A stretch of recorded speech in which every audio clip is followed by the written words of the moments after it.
Les gars, les gars, le Sénégal, c'est la meilleure nation de football africaine.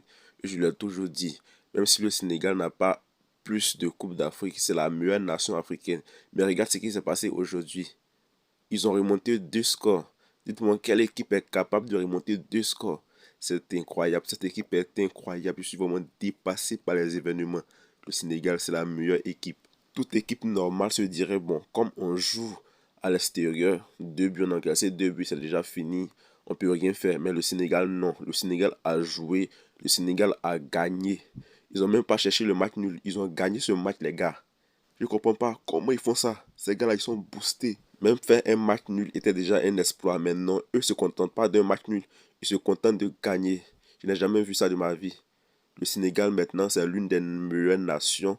Même pas en Afrique seulement, mais dans le monde. Ils ont gagné les grands du monde. Ils ont gagné qui? La Pologne. La Pologne, bon, c'est une petite équipe face au Sénégal. Ils ont gagné le Brésil. Ils ont gagné l'Angleterre. Et c'est pas l'Angleterre, l'équipe B de l'Angleterre, c'est l'équipe A. L'équipe avant A même. Parce qu'il y avait Henry Kane, il y avait Bellingham, il y avait Lampard, il y avait tout le monde. Mais ils ont réussi à gagner ce match. Le Sénégal, c'est une grande nation et je ne vais pas cesser de le redire. Bon, comme moi j'ai vu les 2 buts à 0, je me suis dit, bah, le Sénégal a du boulot à faire. Même s'ils font un résultat nul, c'est déjà bon. Mais non, les gars, c'est mal connaître le Sénégal. Ils sont allés chercher cette victoire. Le Sénégal, c'est la meilleure nation de football africaine, les gars. Même s'ils ont une Coupe d'Afrique, il ne faut pas regarder ça. Actuellement, le Sénégal, c'est la meilleure nation de football africaine avec le Maroc. Et j'ai hâte de voir un match Maroc-Sénégal. Je vais voir un peu le résultat, les gars. Moi, je l'ai toujours dit. J'ai dit que les meilleures équipes, ce sont les équipes qui ne se découragent jamais et qui arrivent à remonter un score. Et aujourd'hui, c'est ce que le Sénégal a toujours prouvé. Le Sénégal mérite mon respect, les gars. Mérite mon respect. C'est une équipe qui ne déçoit presque jamais. Même que ce soit sur le plan international, sur le plan africain, ne déçoit jamais. Quand ils ont réduit le score à la 39e minute, j'ai su que, il pouvait se passer quelque chose. Dès le retour des vestiaires, 53e minute, Nicolas Jackson qui vient égaliser et encore qui vient délivrer le Sénégal. Ça, bon, ce joueur, il est dingue. Il est dingue, les gars. Il vient délivrer, il vient climatiser le Congo. À lui seul, il vient climatiser le Congo. Donc, au final, si je comprends bien, les Congolais se sont fait fumbou sur leur propre terrain, sur leur propre territoire, par les Congolais, c'est-à-dire, non, plutôt par les Sénégalais. Ils font chevaux à domicile et ils vous chicotent, ils vous fumbou, ils vous maîtrisent. Il faut reconnaître aussi que les Congolais ont trop fait la bouche sur les réseaux. Et aujourd'hui, voilà. Mais ça, c'est vraiment très honteux. Si le Sénégal peut humilier ce genre d'équipe-là, le Sénégal est tellement boosté, les gars. Les gars me font peur, en fait. C'est-à-dire avec que tant que le match n'est pas encore fini, faut pas crier la victoire, c'est ça? Parce que les gars, c'est tellement incroyable de remonter 2 buts, surtout en Afrique, on connaît les conditions, et en plus à l'extérieur. Mais eux, le Sénégal, ils ont réussi à remonter les 2 buts là. Non, je suis vraiment dépassé, je suis encore choqué. Tout le monde est choqué, les gars, tout le monde. Donc, moi, j'en déduis que le Sénégal ne meurt jamais. Le Sénégal ne meurt jamais. Le Sénégal ne meurt jamais. Le Sénégal reste le grand Sénégal. Le Congo qui avait cette fois-ci une possibilité pour rêver d'une qualification en Coupe du Monde directement. Mais ça s'annonce maintenant les barrages parce que le Sénégal a gagné. Moi, je ne comprends pas les Congolais. Vous menez 2 buts à 0. Pourquoi ne pas conserver ce score-là? Pourquoi ne pas conserver ce score-là? Et vous menez 2 buts à 0. Il y a pas de grande pression en tant que tel. Et puis en plus, vous jouez à domicile. Mais vous n'arrivez pas à conserver ce score. Comment cela s'explique? Comment? Voilà. Et moi aussi, je pense que Desabre a fait quelques erreurs. Par exemple, laisser les joueurs jusqu'à la fin du match. Il pouvait euh, faire des remplacements un peu plus tôt. Voilà, donc, le milieu était un peu épuisé, mais il a préféré laisser le milieu là épuisé dans le jeu. Et derrière le Sénégal, ça ne pardonne pas. Le Sénégal ne regarde pas tout ça.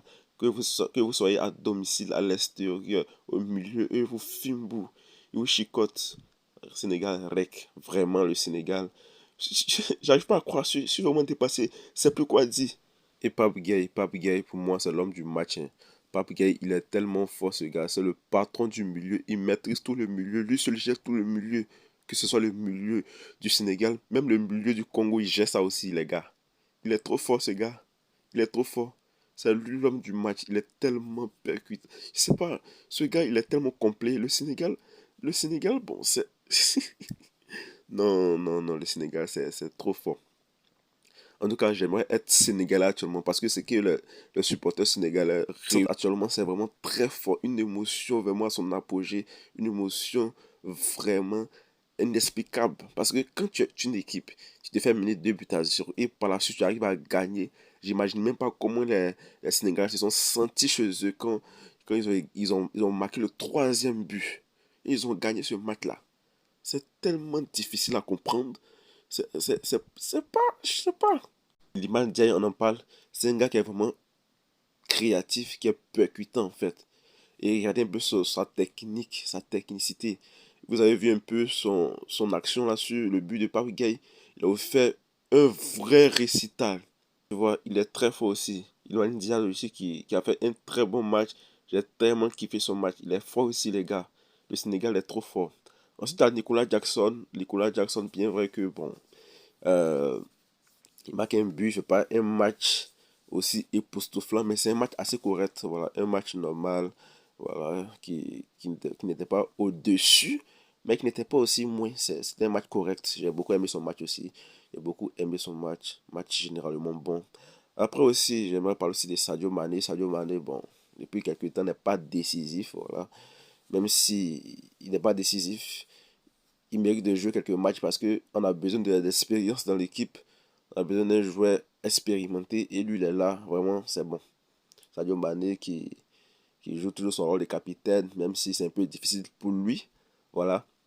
Et moi ce que je suggère c'est qu'il ne faut pas qu'il joue trop des matchs parce que plutôt trop de minutes parce qu'il est un peu épuisé. Donc c'est un peu normal. C'est un peu normal qu'il ne joue pas trop de minutes. Matassa, voilà, c'est lui qui marque le but de la victoire encore, vraiment. Matassa, c'est un diable en fait. C'est un diable. Il a climatisé tout un peuple, voilà. Tout le monde était découragé. Il a fait dormir un peuple à 18 h, même si le match s'est terminé à peut-être 20 h. Mais lui, il a fait dormir tout un peuple à 18 h. Il vient climatiser le stade calmement, sans aucune pression. Il fume pour les Congolais à lui seul, vraiment. Je ne pense pas que les Congolais l'oublieront d'aussitôt. En tout cas, les Congolais, courage à eux, courage à vous, parce que 80 000 supporters, plus de 80 000 supporters au stade, pour ça en fait, pour vous faire remonter par le Sénégal. J'ai même pas envie de faire un débrief, les gars, j'ai pas envie de débriefer le match, j'ai envie de faire que des éloges, parce que ça mérite des éloges ce match-là. Ouais, ça mérite des éloges. Aucune nation de football, il dit bien pas seulement en Afrique, mais dans le monde est capable de réaliser ce que fait le Sénégal tous les jours. Parce que ça arrive qu'une fois ou 2 fois dans l'histoire d'une équipe de football. Et le Sénégal, bon, tu vois, c'est quelque chose de vraiment facile. Ils ont battu l'Angleterre dans Keane, 3 buts à 1, les gars. Vous voulez quoi? Le Sénégal, c'est la meilleure nation de football en Afrique. Et maintenant, même dans le monde, parce qu'ils ont gagné tous les grands du monde, comme je l'ai déjà dit tantôt. Non, sérieux, les Sénégalais sont trop forts. Les Sénégalais sont trop forts. Ils opèrent aussi des miracles. Ce sont des opérateurs de miracles aussi. Ils opèrent des miracles, ça c'est un miracle. C'est un miracle tout simplement. Les Congolais disaient, ah, le Sénégal est maîtrisable, le Sénégal est maîtrisable, mais je pense que cette phrase-là, ils vont vraiment l'oublier. Ils vont jeter cette phrase très loin d'eux, en fait. Non, excusez-moi de me moquer, mais bon, c'est croyant. Parce que vous avez fait trop la bouche, en fait. Vous avez trop fait la bouche, les Congolais. Vous avez trop parlé sur les réseaux. Vous avez trop jubilé. Voilà, on ne crie pas la victoire avant qu'un match soit joué, mais vous avez trop parlé de ce match-là, que non, on va gagner ce match, ils sont maîtrisables, tout ça, on a fait un match nul sur le terrain, mais non, les Sénégalais, ils vous regardaient seulement, eux, ils ne parlaient pas assez, ils étaient là juste pour vous gagner, voilà, je vous à domicile. Moi, j'étais vraiment un peu plus, hein, un peu plus hésitant si qui allait gagner ce match, parce que le Congo, pendant son dernier match, a montré une très belle prestation, mais non, le Sénégal ne regarde pas tout ça. Le Sénégal, eux, ils viennent même si tu fais une grande prestation face à qui tu veux, ils s'en foutent, eux, ils regardent pas tout ça, eux, ils viennent et ils vous bastonnent, ils vous fument vous sur votre terrain, en fait, eux, ce sont les grands méchants, en fait. Voilà, ce sont les grands méchants, ils ont tout assuré comme des grands, voilà, même si, bon, les débuts n'étaient pas trop assez bons, mais le plus important, c'était de gagner, et de gagner en plus, même si c'était mené 2 buts à 0, c'était vraiment quelque chose de presque impensable, comme on le dit. Mais le Sénégal reste le Sénégal. Il a toujours dit que le Sénégal, le grand Sénégal, je vous en prie, l'empereur Sénégal. Parce que ça, c'est un empire. Le Sénégal, c'est un empire. Je pense que cette défaite-là fera beaucoup mal aux Congolais pendant bien longtemps, très longtemps. Parce que ça reste gravé en fait dans les mémoires de tous les amoureux du football. Parce que moi, je ne vais jamais l'oublier, hein, cette défaite du Congo. C'était à l'occasion d'une qualification de la Coupe du Monde. Et vous menez 2 buts à 0, vous n'arrivez pas à tenir le score. Ça, c'est vraiment incroyable. On ne va pas l'oublier de suite. Le Sénégal, faut respecter le Sénégal, s'il vous plaît. Respectez le Sénégal, même si vous n'avez pas le Sénégal, parce que moi, je suis ivoirien. C'est pas que je n'aime pas le Sénégal, mais c'est l'un des concurrents de la Côte d'Ivoire. Parce que quand une équipe aussi est forte, on a tendance à, voilà, ne pas trop aimer cette équipe, mais reconnaître que le Sénégal est fort, c'est fait preuve d'honnêteté et d'objectivité. Parce que c'est vrai, le Sénégal est très fort. La Côte d'Ivoire a éliminé le Sénégal, mais moi, je reste ma position que le Sénégal était meilleur que la Côte d'Ivoire. Bien vrai que bon, on l'a éliminé au penalty, mais moi je reste sur ma position que le Sénégal était meilleur que la Côte d'Ivoire dans cette rencontre. Et le Sénégal est une équipe qui est toujours meilleure, les gars. Toujours. Voilà. C'est une équipe vraiment à craindre. Même à Cannes au Maroc et même aussi à la Coupe du Monde, hein, parce qu'ils ont gagné des grands d'Europe. Voilà, donc ils peuvent aussi aller loin. Historiquement parlant, c'est l'une des meilleures équipes, même pas seulement d'Afrique, hein, comme je l'ai dit, mais aussi d'Europe. Ils ont sorti la France, c'est plus en quelle année. Et tu vois, il y a trop de choses en fait. Les Sénégalais, ils méritent du respect parce que ils mettent le football à un état vraiment très élevé, même sur le plan interne continental. Voilà. Donc, merci beaucoup à tous. Je suis vraiment ébloui toujours de cette victoire du Sénégal. On se retrouvera dans une nouvelle vidéo pour un autre débrief, notamment celui de la Côte d'Ivoire et aussi du Cameroun et Cameroun.